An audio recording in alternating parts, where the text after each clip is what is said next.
नमस्कार. महासागरच्या खरीखरीमध्ये मी ऐश्वर्या शिंदे आपलं स्वागत करते. तिथे तुम्हाला मिळेल चालू घडामोडींच्या नवीन दिशा आमच्या नजरेतून. इलेक्ट्रॉल बॉन्डवर सर्वोच्च न्यायालयाने दिलेला निकाल निश्चितच ऐतिहासिक आहे. जनतेला राजकीय पक्षांना दिलेल्या देणगीची संपूर्ण माहिती मिळणे हा त्यांचा हक्क आहे असे नमूद करून सर्वोच्च न्यायालयाने दिलेला हा निकाल यापुढेही कायम टिकेल का, हा यक्ष प्रश्न आहे. 2018 साली निवडणूक आयोग, रिझर्व्ह बँक आणि इतर अनेकांनी आक्षेप घेऊनही अरुण जेटली यांनी पारदर्शकता यावी म्हणून या इलेक्ट्रॉल बॉन्डची निर्मिती केली. मात्र त्यातील तरतुदी पाहिल्यावर पारदर्शकता कशी नसावी हेच दिसून आले. इलेक्ट्रॉल बॉन्ड कोणालाही घेता येतो. तो कोणी घेतला हे माहितीच्या अधिकारात विचारता येत नाही. तो कोणी घेऊन कोणत्या पक्षाला दिला हे सुद्धा उघड होत नव्हते. सध्याच्या परिस्थितीत भारतीय जनता पक्ष सत्तेत आहे, म्हणजे सर्वाधिक दान त्यांच्याच पक्षाला मिळेल हे गृहीत धरले होते. काँग्रेसच्या चलतीच्या काळात काँग्रेसला सर्वाधिक दान मिळत होते.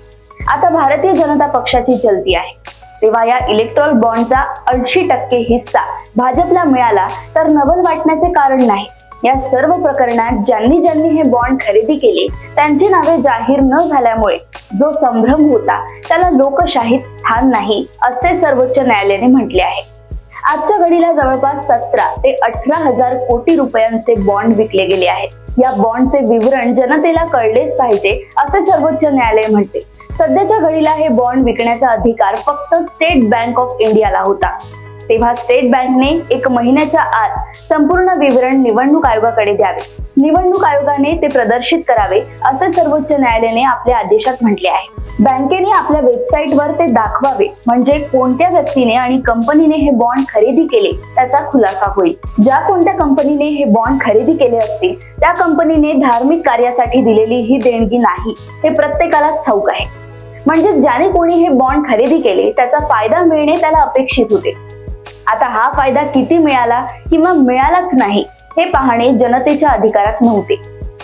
सर्वोच्च न्यायालयाने आपल्या निकालात स्पष्टपणे सर्व काही बाबी नमूद केल्या आहेत. आतापर्यंत झाले ते झाले, परंतु आता ज्या बॉन्डचे पैसे राजकीय पक्षाला मिळाले नसतील ते आता बँकेने देऊ नयेत असाही आदेश कोर्टाने दिलाय. म्हणजेच हा प्रकार आता आजच्या निकालाने जवळजवळ बंद झालाय असे आपण समजू शकतो. पण आता प्रश्न त्याच्या पुढचा आहे, कारण हा निकाल निश्चितपणे सरकार पक्षाला अडचणीत आणणारा आहे, यात वादच नाही. म्हणजे आता या निर्णयाविरुद्ध सरकार पक्षाला पुनर्विचार याचिका दाखल करता येईल. आजचा आदेश येण्याला 5 वर्षाचा कालावधी लोटलाय. पुढील 1 ते 1.5 महिन्यात निवडणुकीची घोषणा होऊ शकते. या निमित्ताने आतापर्यंत मोठ्या प्रमाणात निधी गोळा झाला असेल.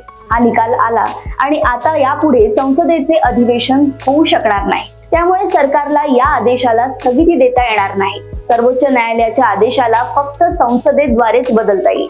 मुख्य निवडणूक आयोगाचा आदेश सर्वोच्च न्यायालयाने घोषित केल्यावर त्यात सर्वोच्च न्यायालयाच्या सरन्यायाधीशाला वगळून आपल्या सरकारमधील मंत्र्याचे नाव टाकल्यावर व त्याला संसदेची मंजुरी मिळाल्यावर सर्वोच्च न्यायालयाला काहीच करता आले नव्हते. ती स्थिती आता राहिली नाही. पण या निर्णयाविरुद्ध पुनर्विचार याचिका आजही दाखल करता येते. अरुण जेटली यांनी अतिशय कुशलतेने इलेक्ट्रॉल बॉन्डची निर्मिती केली होती. त्यामुळे वरवर सर्वांसाठी समान असणारा कायदा दिसत असला तरी प्रत्यक्षात काय झाले हे तुम्हा आम्हाला ज्ञातच आहे. आता अजून तरी या बाबतीत कोणती पावले उचलले जातील हे उघडकीस आले नाही. जे काय व्हायचे असेल ते पुढील 2-4 दिवसात नक्कीच होऊन जाईल. पण आता जे लोक आनंदोत्सव साजरा करीत आहेत त्यांनी पुढील निर्णयापर्यंत आणखी काही दिवस थांबावे एवढी विनंती मात्र करू शकतो. सर्वोच्च न्यायालयाच्या आजच्या निकालाने बॉन्डचा बँड वाजला आहे काय?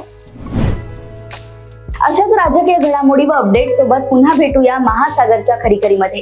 बघत राहा महासागर. नमस्कार.